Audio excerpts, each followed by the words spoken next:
Can't do that because it's really closed off.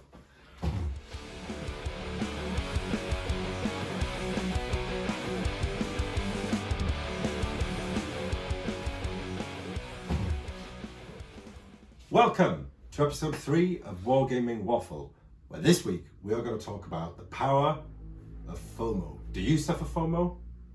We might do, you'll find out in a bit.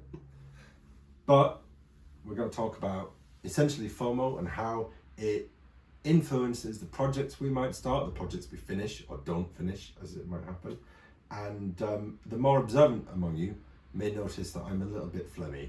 So you're going to catch something off me, Robin. And as for the rest of you, I'm very sorry if I have to go and slowly cough myself into a corner. We'll deal with that if we get to it. So, FOMO.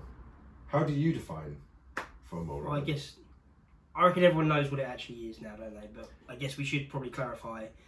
It's just for fear of missing out. That absolutely. So for the two people in Azerbaijan or something that are watching that don't know what that means, yeah, fear of missing out.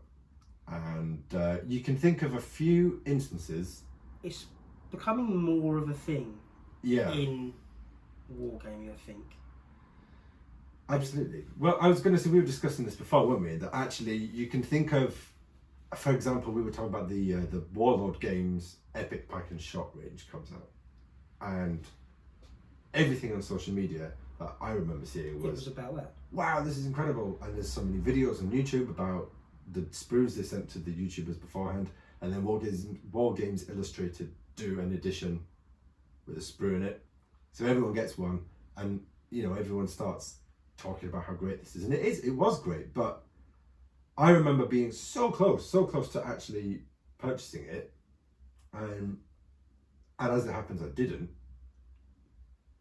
and I'm pretty glad about that now, because actually I don't know if I would have done it. But see, I guess we'll go more into this later, but there's two approaches there, isn't there? Because I did buy it. But I don't know if that was FOMO or not. But it's weird because I think the FOMO is, it's not just about getting the product, is it? It's not, because we discussed briefly before Games Workshop, the elephant in the room with FOMO, with their releases that a lot of the time are a limited release, or it's going to go out of stock because they didn't know how many they'd sell, and then later on it comes back in stock. So you never, apart from a few of the limited boxes, things like maybe the Sisters of Battle, Black Templar, things like that, none of it really is limited. It's just there's only so many to begin with, and then I don't know, 2 months later, 3 months later, actually it's just on the website, you can buy it, no problem. And I know that's something I think they've been trying to improve on, because they've guaranteed. Yeah. This is off the top of my head, but is it the latest release or whatever, the 10th edition box, or I can't remember, it's not Indomiters, is it? Will always be available for the length of the edition, so I guess till next year. But but they intentionally are not really push the FOMO thing, but I think it's coming more and more into historical gaming. But and using the word FOMO is easy. It's kind of, I think it's all encompassing it, because it's also just hype. Yeah. Because with that, take the Epic Pike and Shot for example, you were never going to miss out. If you didn't buy it then, you can go and buy it now. Yeah. It's the same price. There was some good, I think there was some pre-order deals, wasn't there, that were good. Yeah. But you had to really commit to having a lot of stuff, I think. But actually, you can go and buy the same box, starter box now. Same as you can go and buy the same, in fact they've done 2 or 3 now, ACW box. So you might even get a better deal if you buy the ACW box now, because they've done 2 different starter boxes, I think. Yeah, a smaller one and a bigger one. So you haven't missed out. Yeah, that is sort of what I was going to ask, was do you think it is FOMO in terms of the project itself? Or is it more FOMO around the hype and the buzz about being part of social media FOMO? Maybe, because it doesn't have to be social media, does it? That makes it sound like it's a bad thing. It's something that's exciting to be part of. Absolutely, because that's what Kickstarter plays on. Yeah, Kickstarter is, again, especially with STLs now. There's some very successful ones going on, that you'll be able to buy the STLs the day after the Kickstarter, or maybe 2 weeks after the Kickstarter finishes. So, for example, piano miniatures. Yeah, I backed it. But For those of you who don't know, Robin backs everything. But it's not FOMO as such because they're going to be available later on. Yes, there's a slight cost saving, or there might be stretch goals and things like that. So there might be a slight financial thing, but it's going to be just as available later on. But it's fun or nice to be part of the hype, and it does seem more with certain things. Like you don't get, I don't know, there's some airborne here. I don't remember there being bolt action British airborne FOMO when or Americans when the plastics came out. Everyone was just like, oh, that's a new product. I'll get that when I need it. But take the Pusher Pike in as the most recent one. Everyone bought it. Everyone pre-ordered it. And I don't know what's different about the two. I don't know. I don't know if it's because maybe the Pike and the Warlord Epic stuff is kind of a new thing to an extent. But then how many... using YouTube isn't the be-all and end-all measurement of what's going on in the hobby, is it? But we were talking about this actually at a game we were playing the other day. Where are the Epic ACW? Where are the battle reports for that? There's plenty of Black Powder reports out there of different standards, different channels, different ways of doing it. I'm not seeing loads of Epic. Yeah, I wonder if it's because of the way the Epic stuff is designed, and you've got the strips, and it's quite a novel, quite innovative way of doing your mass troops. So there's a big buzz around it, and actually, when it's just the ACW, that's not everyone's period. Napoleonics had a big buzz, and then this has had a big buzz.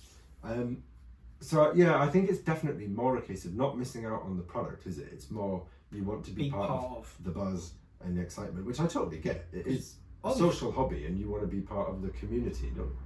Knowing full what was in the box of the Pike and Shot one, I was still a bit deflated when I opened it, because you get, there's nothing wrong with it, nothing wrong with the product at all. You open it, and it's just a lot of sprues that are the same sprue. So when you open a, I don't know, so let's take this because it's just in front of us. It's bolt action starter army. There's obviously, looking at the list on the back, there's some infantry in there. I'm assuming everything's in the box, or was in the box. Everything was in the box. Yeah. So you go, okay, cool, here's my infantry sprue, here's my medium machine gun, here's my mortar team, here's my Piat team. Well, with the Epic ones, and we're not just raiding on that, it was the most recent thing that I remember everyone getting really hyped about. Yeah. I opened it and I went, okay, there's a cavalry sprue, there's 12 of them. There's an infantry sprue, there's 18 of them. So once I looked at the first one of each one, I just went, okay, that can go back now. And when I get around to painting, I'll get them all out. But actually, the excitement wasn't really in the box because it was a lot of the same. Yeah, because it's an interesting. I don't feel like Warlord went out to generate artificial hype. It's not their problem either, is it? Really? No, they just need to sell plastic. We generate. It's self-generated. Yeah. Either indulge in it or you don't, I guess. Because I think what Warlord did was a really, it's a really good way of getting a bit of buzz. You want some buzz around your product. You don't want to release something nobody cares. Yeah, I mean, that's ridiculous. You've invested however many thousands of pounds into making a couple of moulds for injection moulding. I'm just going to put it out there. If ever Warlord did want to send me any kind of free sprues, I'm not going to say no. I'll happily generate that buzz. Not that that'll ever happen, but absolutely, yeah, it makes total sense. But it kind of makes me think though. So you said you got the Pike and Shot, but you didn't get it from FOMO, did you? So how do you think you interact with it? Generally? It was not FOMO, definitely a bit of the hype. I was like, oh, that's a cool idea. But I knew full well when I bought it, I wasn't going to have it painted up in 6 weeks or 2 weeks or whatever. Or 6 years. Or 6 years. Yeah, it's a product I bought, and obviously everyone's in a different thing. I don't think for most people it's nothing to do with money, it's space. Actually, probably if you've got space to store stuff, or whether you feel like you've got to operate a one in, one out system. Yeah. It's like, I've got a little bit of space in my hobby stuff. I bought it because I saved, I don't know, £10, £15 on the pre-order, whatever. I'll do it at some point. It will sit there, but it doesn't bother me that it sits there. And I think some people get bothered by, especially maybe more with the hype things, because if you go and buy a box of Warlord British Infantry now, it's either because you want them for something or you're like, oh, I'm going to do that in the future. It's not new and exciting, is it? Because you know full well what's on the sprues and stuff. Whereas with that, yeah, it was new and exciting, but I knew I wasn't going to do it straight away. And I was like, doesn't matter, I'll do it at some point. Yeah. Probably. But I think some people, especially because of the hype and maybe seeing people paint up 1 or 2 sprues, like, oh, I'm going to get this done, I'm going to get it done, it's going to be my next thing, I'm going to do it in 6 weeks, 10 weeks, 2 months, whatever. And I'll be playing games with it because everyone's excited. And then people don't do that, because we're all fickle. The next cool new thing comes out, whether it's Space Weirdos or something completely different, something's completely a thing, and that's everyone's new thing. Yeah. And you're like, I don't want to do that anymore because you don't feel part of the group that's doing it. So, I mean, for the people that can get those things painted, massive respect to those. I've seen people paint up the entirety of the Napoleonic starter that they did. The big one. Since someone post recently, he was like, I've done the end of the hard graph now. I've painted 17 battalions. And I was like, that's some slog. Respect to you. Yeah, but gee, so yeah. I think people kind of, oh, it's gonna be new. I'm gonna get it done. I'm gonna be playing it, and it's a lot. Obviously, different projects have different sizes. You can buy a bolt action starter. I mean, that probably is feasible if you stick it into paint in 6 weeks or whatever. If you really commit, but it's not always the way of things. But does it have to be done straight away? It's the hype. It's the hype that makes people feel it has to be done straight away, I think. Yeah, which is a shame because I actually feel there must be a lot of people, I think you just mentioned it actually, or alluded to it, where they get caught up in the hype and being a part of everything and the movement around this new project, buy all the stuff, and then as that naturally wanes, their enthusiasm for it wanes with it, and then you're just left with this not even half done project in the corner of your cupboard, and you start to resent it. Maybe.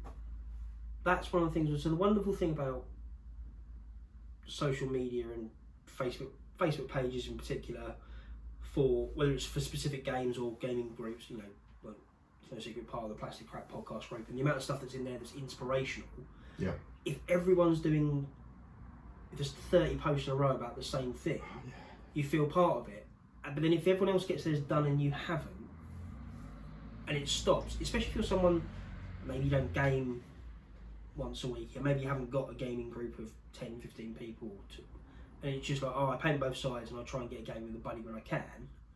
Well, everyone else has done theirs and gone, you're like, oh, well, I'm not part of that anymore, and you haven't got a group, maybe in real life, but in person around you to have that hype anymore, so you need to be part of the social media hype, and when that's gone, the enthusiasm wanes a bit. You're like, okay, especially if you're not the quickest painter. And there's there's whether it's GW or historical stuff, there's new releases. Well, there's new releases every week, and there's people you watch YouTube, and you're oh cool, they've got theirs done. Well, that's probably especially if it's a Games Workshop product for the YouTuber, that's probably their job now. Yeah, and the channel's probably big enough. A month earlier to get it done in time. It's like I can't keep up. With them, I can't keep up. Painting Napoleonic infantry. There's people that we game with that can bash out 24 figures that look lovely in an hour. It feels like an hour. It feels like an hour. But they'll be like, oh, I started these this week, and you finished them. Yeah. Like, it takes me that time to scrape the mould line sometimes because I get distracted. I start looking stuff up. Well, I've worked at that. A Warlord 1,000-point army for bolt action usually takes me about 3 months. Yeah. Because I'm not a fast painter. Yeah. And it's nothing to do with even the quality of the paint work. There's commission. I mean, I know you are a commission painter. There's commission painters out there, for me personally, who can paint 1,000,000 times better than me and about 20 times quicker than me. Infuriating. It is. But the trouble is, when you're trying to keep up with them, that leads to a bit of maybe despondency and just moving things on and not. I mean, I can say as a commission painter, you can't read too much into that because I know you know this, but the little methods and the tricks and the techniques you can do that speed everything up that I just don't want to do on my own projects because I kind of want to savour them when they're my own. Oh yeah, and also let's not forget, you go on Instagram, when people take a picture on the black background with the contrast, with the brightness turned down, the contrast turned up, it looks amazing from one angle. Yeah. might not necessarily. It doesn't necessarily in the look, and especially when they've gone for maybe a certain aesthetic thing that really suits quick painting, but trying to keep up with people can be. Well, you mentioned it. So for me, the biggest part of the wargaming hobby is painting, and I certainly feel that when I see all these really nice paint jobs, especially if, like you mentioned, it's a new thing that's just come out, that is where my FOMO kicks in. Yeah. 100%. So I don't really enjoy 40k that much, but when I see the stuff that was coming out for that latest box set, and actually for Games Workshop prices, that was such incredible value as well. I was looking at that and I was sorely tempted. I will not lie. Yeah, or massive fan of Cult of Pain, and it's like, I watched Cult of Pain speed painting Tyranids, for example, originally things like doing a few different schemes. It's like, oh yeah, 20 minutes a model.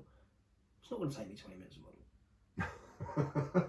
And also, well, also that doesn't include assembly and blah blah blah. Yeah. Have they scraped the mould lines at the back of the you've model? also and this, that, and the other. you've also got to scale it up. So I find I have cancelled a fair few projects because really I just wanted to paint the minis, and once I've painted 10 of them, yep, I've scratched that itch. But I'm looking at a pile of plastic which requires another 50 of them being done at least to get an army.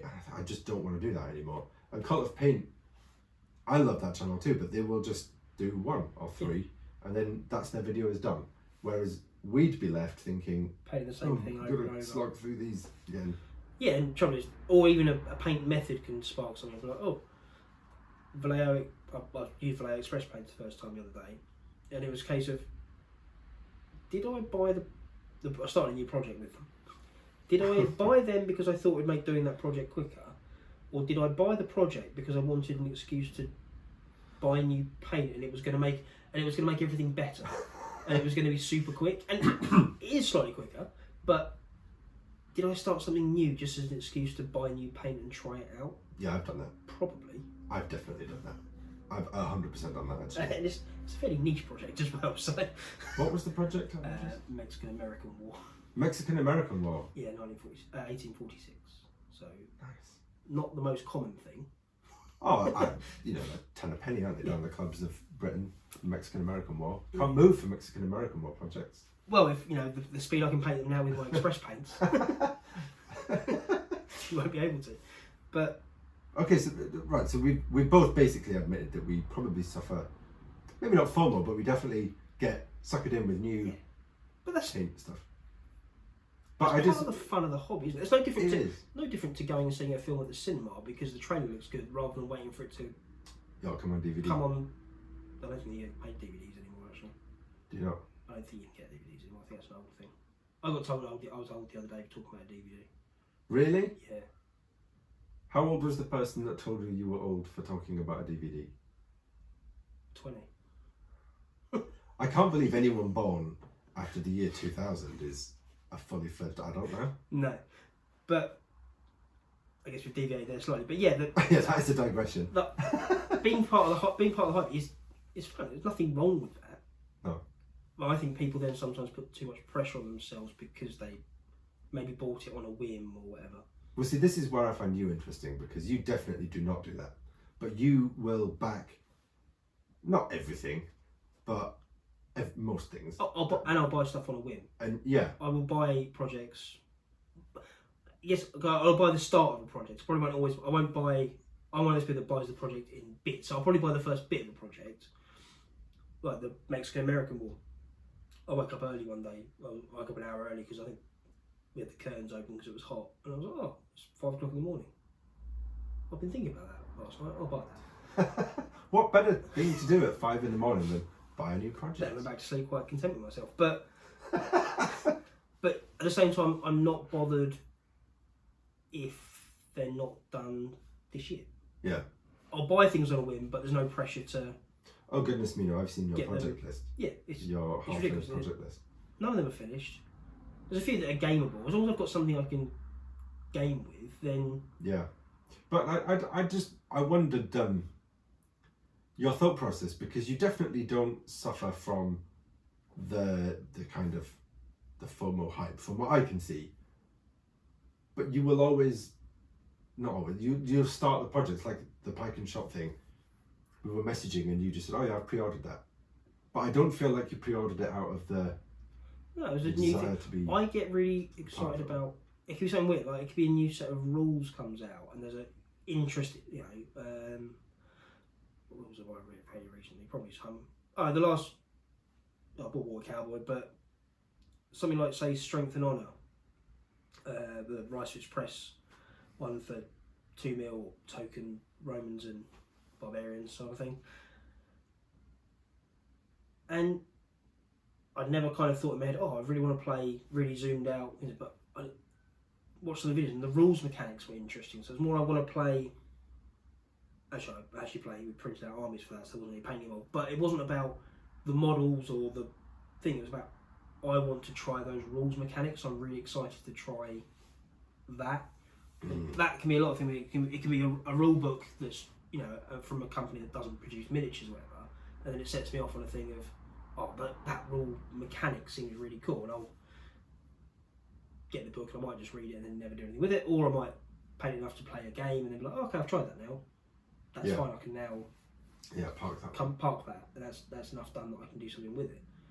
I think that's quite a sensible way of doing it. Like looking at the rules is cheaper than investing in the project. And if you decide you don't want to do it after reading the rules, it's not that hard to sell it on. Yeah, I mean, personally, I have a thing for collecting. Not collecting rule books, as in all must have them all, but I enjoy a rule book. Yeah. And just reading through it and the mechanics and that. Whereas I think your approach is you have maybe periods that you're particularly interested in. I might say, I'm really hyped about. I pre-ordered the Spectre rule book. When I pre-ordered last week. That's the last rule book I bought. It hasn't turned up yet. Pre-ordered the Spectre for Modern Warfare. I actually didn't bother mentioning it to you because whilst I appreciate if I set up a game, you'd be like, I'll play it, I'll roll some dice and see how it works. You have no interest in probably anything post 1946. No, that's true. When the battle dress went out of use. I guess we might do some Korean Blood Red Skies one day. But yeah, you've got a certain period and you're like, after that I just don't have an interest in it.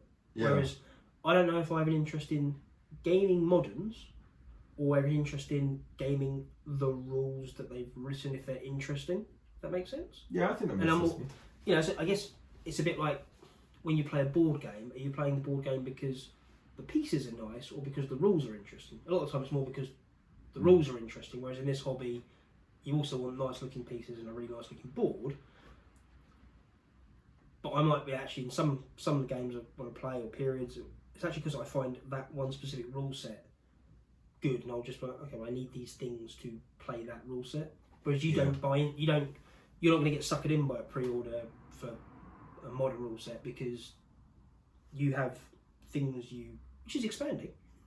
Oh yeah, definitely. Because you're not like laser focused, are you? You can be swayed, but I think my problem is I have always loved history. I have a history degree up to like master's level, so I've always just been thinking about history. I always just read history books.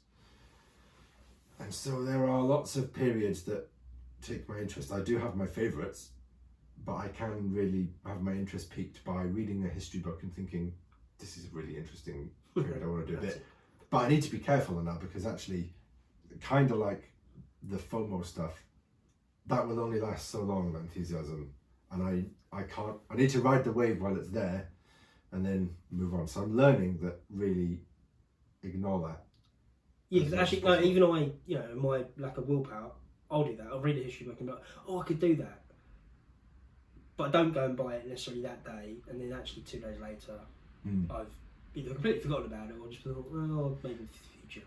Well, one thing I realised actually that really sort of forced me to, just pull back on the reins a wee bit with some of these projects was that my list of stuff I wanted to do just for bolt action was so long, it was going to take me years to sort of get all that together and paint it up. And that's just for one system with the different theatres that you can do. And so I kind of look at things more prosaically, I think, but I am a sucker for if a new release comes out in a period I am interested in, like the Warlord French that just come out. I'm looking at those and I'm really wanting to do it, but I know I can't. I don't have time now because actually this channel is really helping with it because I know I've got to get certain stuff done for the plans we have. So I can't just go. Because if you've got a plan for you want to do content for this, if you get distracted, you're like, well, why haven't I made a video? I'm going to try and phone. Exactly. You got distracted. Exactly. So I guess on the social media, or especially YouTube aspect, actually the nice thing is you can actually enjoy the hype without paying your money. You can take part, can't you? Because you can watch the videos of other people, you know, so say Miniature Realms. Yeah, he's a great one for that. Except the Napoleonic stuff or the old world stuff for Warhammer when that comes out, I like the idea of it. Probably not going to do it. Might have a slight wobble when it actually comes out, but actually I can just watch him do a few bits. Yeah. And that kind of, I'm a little bit, I feel like I'm taking part in the hype, as it were. I absolutely. But without having to hand over any money. Yeah, see, I absolutely get that. But I would say his flaming channel is one of the worst for generating what I consider my own personal FOMO, where I watched, the other day he brought out those American Civil War gun teams and the watchtower thing, and he was doing the painting tutorial for it, and I looked at it and thought, that's really nice. I could do that. That's the phrase. That's the phrase, isn't it? That's the one. The phrase that gets you in trouble is, I could do that. Yeah, absolutely, I could do that. And then I had to then just think, no, for goodness sake, if you did this, you would have to paint up hundreds of those little tiny strips of men, and I don't have the time. You probably don't have the inclination either. No, that's the thing. You just want. I just want to paint the thing, and this is what I was saying about earlier, where if I know I'll start a project to do the painting, I'll paint up one or two strips of these things. And that's the enthusiasm. Enthusiasm's gone. Yeah, because I wanted to paint some. I've now painted some. Yeah. I don't want to paint 2,000 of them. But it's every time he brings out a video, I look at it and think, I yeah, that's dangerous. But I've kind of said, I'm going to enjoy that thing maybe through one of his videos or through, I'm trying to do that because through Dom's video or through someone else's video. I can enjoy that. I can enjoy that kind of the conversation around it and the posts on a Facebook page about it. Yeah. Without having to actually. But the problem with Miniature Realms as well, and it isn't a problem. It's a problem for me. Is when he finishes it, it looks so nice, and I want that too. I want that toy that looks really nice. Yeah. And I'd start planning out projects, and I just have to turn it off. So Stuart, if you're looking at your analytics, wondering why there's a dip, it's probably me getting to the point where I say no. It's the point where you have to reach for the pause button when you want it. Absolutely, yeah, 100%. So that's the point. Maybe you don't need big things now to create that FOMO. You can get FOMO actually from just watching one other person enjoying something. Yeah. And also, I don't know if social media is good or bad at this point anymore. There are loads of nice people on there, but actually, so now we're saying you're getting FOMO rather than just having to be, because Warlord is sending you 54 emails a week about it and they're sending all the stuff out. FOMO. You actually just get FOMO because you're watching one other person on YouTube do something cool. You're like, oh, I'm missing out because I'm not doing that. Yeah. It feels like those adverts where they'll have somebody comes in and drinks a coffee, because what they're doing is they're entertaining their evening guests. You're like, wow, if I drink that same kind of coffee, I too can be a popular person and have a great life. And it is that feeling of, oh, that looks so fun, and he's really enjoying it and doing a great job of those minis. I really want to try painting them as well. I guess it works. Right? If I buy those Artist Opus dry brushes, I'll suddenly paint to the same standard as I can't think of the name of the guy that runs the company. Byron. That does amazing. So I'll be going to paint him. Well, that's not how it works because I don't come with like the talent in the little sponge bit. But you get suckered into thinking. Suckered in isn't even the right word because no one's ever saying that, are they? No one's like. They're not telling you. There's no dishonesty in any of this at all. It's just. But that's absolutely how I got into airbrushing. Was thinking, it's going to make you 100 times the results. And actually, it probably made you worse to begin with because 100%. Your airbrushing looked awful. Yeah. And it was a pain in the arse, even though airbrushes are one of the best tools once you get your head around but it's like there's so much effort involved in learning how to do it. And I was expecting this quick payoff. And I feel like actually we probably do that to ourselves quite a lot. Well, yeah, because we know that Golden Demon or whatever miniature award-winning tanks, obviously they've airbrushed them, so if I get one, it's going to look like that. It doesn't, does it? No. But no, not especially well, it's the same kind of FOMO, isn't it? Oh, I bought that because everyone else is using one and it's amazing, and I haven't got the instant gratification from it. And now, how many people have said, "Oh, I used it once, it clogged up, and now it's in a cupboard or the bin or blah blah blah." Yeah. That's the same kind of thing. As you saw other people doing it, you're like, "That's going to work really well," and you didn't get the instant. It's interesting now we've been discussing this, how it occurs to me that FOMO comes in many forms. Yeah. Yeah, it doesn't have to be a big release or a Kickstarter that you missed out on. I think it's seeing, I don't know, all wargamers probably have I don't know what the phrase would be, not kleptomania, like there's a collector in everyone, isn't there? Even if you're someone that's really laser focused, I only do one period and I only do the British in that period. and I only do them for this battle. Yeah. You're still going to be, unless you go, right, that's it, I've completed that, I'm never going to... Well, actually, how much, on a percentage scale, do you think, for the average wargamer, the hobby is buying things? When you press that buy button, you get that little endorphin hit that makes you feel brilliant. The planning of buying, isn't it? Yeah. Is, I'm going to buy that from... And it's even more exciting, actually. While starter boxes are great, it's more exciting when it doesn't come in a starter box. Yeah. Because you're like, right, I'm going to get that from there, I'm going to buy the Rubicon Panzer IV, and I'm going to buy those, but I don't want mine to look the same as everyone else, so now I'm going to go to Empress and I'm going to get their, their nice new Paul Hicks sculpted metals, because I'll use the Sergeants or something from that, so I'll chuck a few poses in, that from there, and then that'll be that many points, and then, what's a cool weird thing that no one else uses, I don't know, or I'm going to do Canadian Cross Runners, I'll get a land mattress and I'll be able to have that because no one uses that. That's the fun bit, is like the putting things in your basket. Yeah, which again, when you're seeing all those YouTubers doing these nice things, and you can easily put things in your basket, right there on the sofa with your phone while you're watching it. Yeah, that's really the convenience. I mean, it is a slippery slope, and actually, for me, Wargames Vault and rules in PDF format, because it doesn't feel like you've really bought anything. Because not only have you handed over the money electronically, you were sent the file electronically. So it's not even like you don't even have to wait for it to turn up in the post and maybe 2 days later have a bit of buyer's remorse. Yeah, it's right. It's instant, and then you read it. Yeah. At some point, I feel like, pigeons pressing a button to get a pellet, almost. But I love it. I can't help it. STLs again. It's an instant gratification. You buy it. Download it, you print it, 4 hours later, 2 hours later, whatever. You've just bought a 3D printer, so you're now part of the fraternity. Do you feel like, A, you yourself are now suffering from what could be described as FOMO, and B, do you think it's like a whole new level of FOMO that is going to hit? Suffering from an electronic storage issue. Really? Already? Maybe. Wow. But I see it as, I would have bought these things in plastic or metal, and they take up less space this way.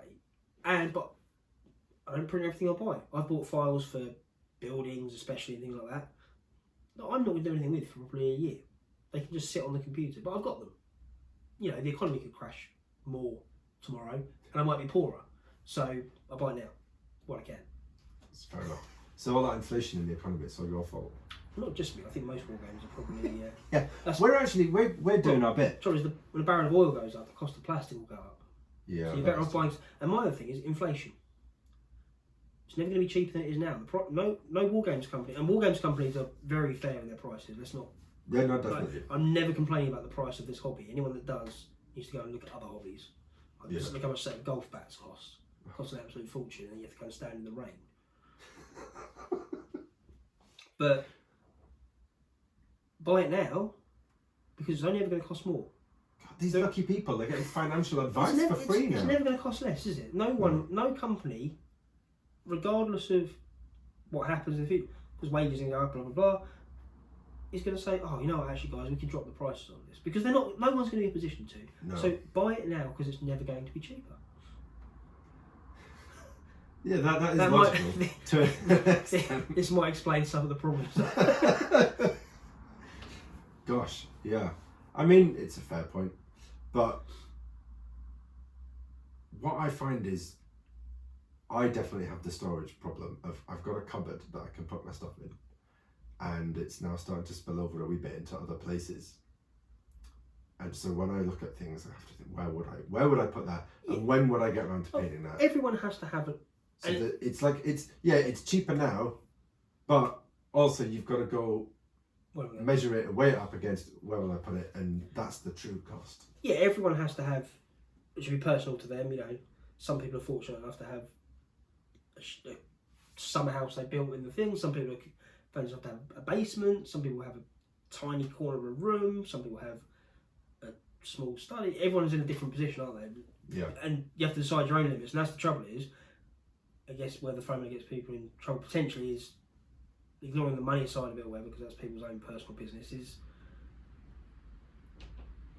Other people are buying it, and for all you know, they might have 3 spare rooms they can store their stuff in, and you're living like Harry Potter under the stairs, trying to keep up with everyone else on. Yeah, I found that when I go down to the club, and the old boys there have all retired, they've been collecting for decades. Yeah. They've got stuff for everything, and they're still buying stuff, and they've got whole dining rooms they could put this in. Whereas I've got 2 little kids whose toys and stuff take up every square inch of space in this house. So my stuff is in the garage, hidden away, like Harry Potter. And so one day, maybe I'll have a dining room where I can shove all my stuff in. But until then, I have to be wary of the FOMO. Also, get me. You might not want your hobby on show all the time. Whilst I love the Perry's gaming room, I don't know if I want to live in it. No, that's a lie. I do, but yeah, no, I 100%. But do you want you don't necessarily want your house to look like a bric-a-brac store, do you? It's still got to be a sort of house that looks nice and feels nice to live in. You don't just want to live in the middle of. Well, that's why you want a house that's so big you just have a wing that is a room big enough to put. Well, I mean, if you have a wing, you'd have 2 wings. So then you can live in the middle. You're going to want like I don't know, a post-medieval wing and a pre-medieval of wing. course. I mean, the post-medieval period is an all-encompassing thing, isn't it? You've got to make sure. Well, it encompasses everything apart from the pre-medieval. Pre-medieval. Or the current medieval. I'm not quite sure how that works. True medieval. But yeah, I think FOMO definitely gets. I buy into the FOMO thing, and I'll get stuff, even though it's probably not really FOMO. I just enjoy being. It's a good time to, or remind me of things that I've thought about 2 years ago, and then put in the back of my mind. And then someone does it, and it's like, oh. Well, that's actually I really like the bit where I kind of get FOMO. The way I experience it, for a project I've already got the stuff for, and I bought it a year ago. Didn't do anything with it. And I think, seems to happen. Oh, I really want to do that. Oh, it did for me once, and I've been really hoping it happens again. But it was just one time, and it was actually my bolt action Germans.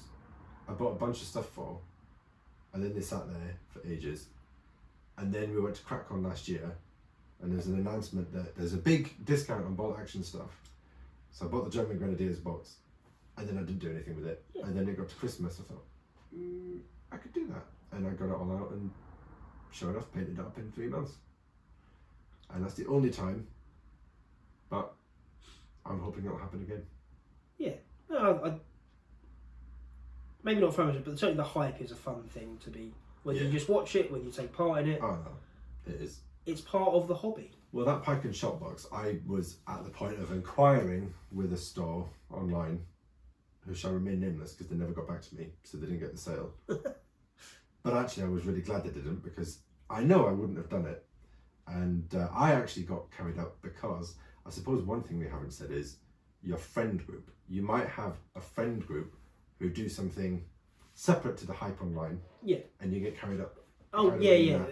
Real life FOMO, rather than online rather than hype. Just the online hype. That was what got me, because certain people who, one of whom's name begins with R and ends in Obbin, bought the thing, and other people bought the thing, and I thought, I want to buy the thing, and that was how close I came.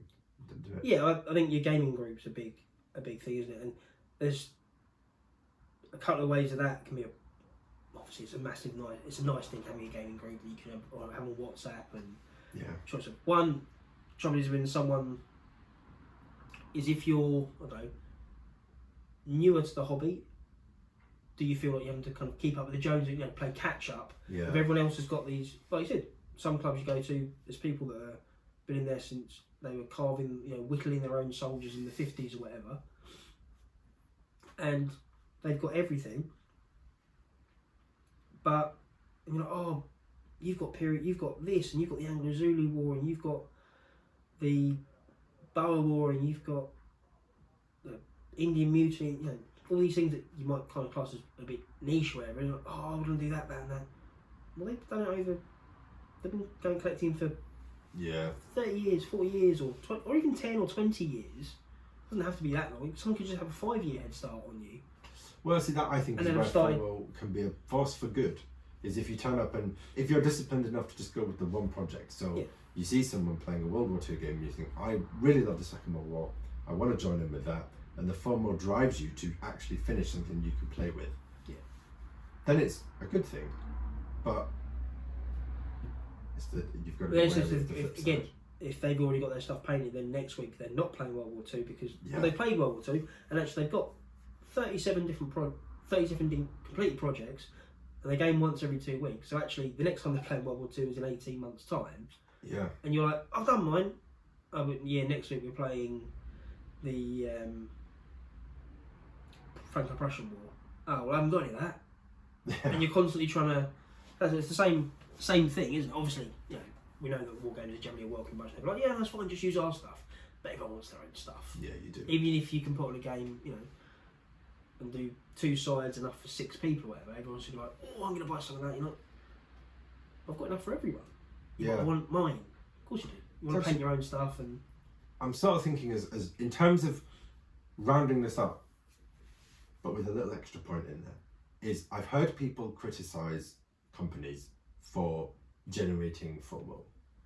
But I feel like marketing, surely. Well, yeah, but I feel like actually, after what we've discussed, I think the FOMO is generated by us. We do it; it's a bottom-up effect, and the companies are just marketing it. Yeah, I mean, you've got Blood Red Sky stuff. I don't own any. I've used yours.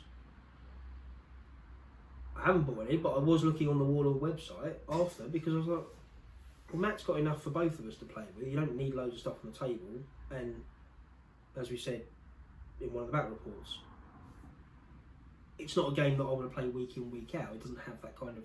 But I was still there looking, and that's just because you had some, and I'd played with it even though there was no need for me to buy it. But I wanted some. Yeah. That's not a company generating. No, I think it is definitely the FOMO hype train. Is something that comes from the ground up. We generate that ourselves just by the nature of the hobby. It's a social thing. You want to join in with everyone else. You need to buy stuff to do it. You enjoy buying stuff because your brain gives you that little rush when you do it. And it's a perfect storm. And therefore, we're always going to suffer it, and we just have to try and stay strong. So I wonder, which we'll never do. From a marketing point of view, should companies, instead of, not that they're buying adverts on primetime TV, but instead of adverts, would they be better off putting on games days? I have no idea what the cost of it, but if you can get, I guess adverts are easy to reach a lot of people. I don't know. Well, I suppose the games day thing, you're kind of preaching to the converted in the sense that everyone's already a wargamer, and if you want to branch out, so I guess actually your best marketing thing is actually just random people in clubs and that playing your game, and other people going, ooh, what's that? Yeah. It's actually probably your best. But that's why I thought it was really interesting when Warlord announced they were going to sell bolt action stuff in WH Smith. Because then you're going to reach people who would not otherwise know it exists. They're going to look at that and think, that's really interesting. I'm going to possibly look into see what it is at least, if not buy some. Yeah, and then the other person that they know that probably has similar interest goes, oh, what's that? Yeah. And you've got a little FOMO line. Yeah, because I think, advertising on mainstream television is a bit expensive, and probably the reward is not high enough. No. Advertising somewhere like that, I think, that's a really clever way of doing it, and because wargamers will generate hype themselves, as we've just concluded. Yeah, definitely. You want to get a bit of a buzz around new people getting in and say, look what an exciting, welcoming hobby this is. And that's a good way of doing it. But in terms of actual FOMO then, so we're saying we just have to learn to get better at it because we do it to ourselves. Or just embrace it. Or just embrace it. And then just accept that you won't have it done you won't be playing it in the next week. Yeah, and actually, maybe we should write to our MPs and say the government should bring in a help to buy scheme for houses that are big enough to put Wargames rooms in and their stashes. Yeah. That's the most sensible solution. So if you're watching, government, make that happen. The government are always watching. The government are always watching. Bye.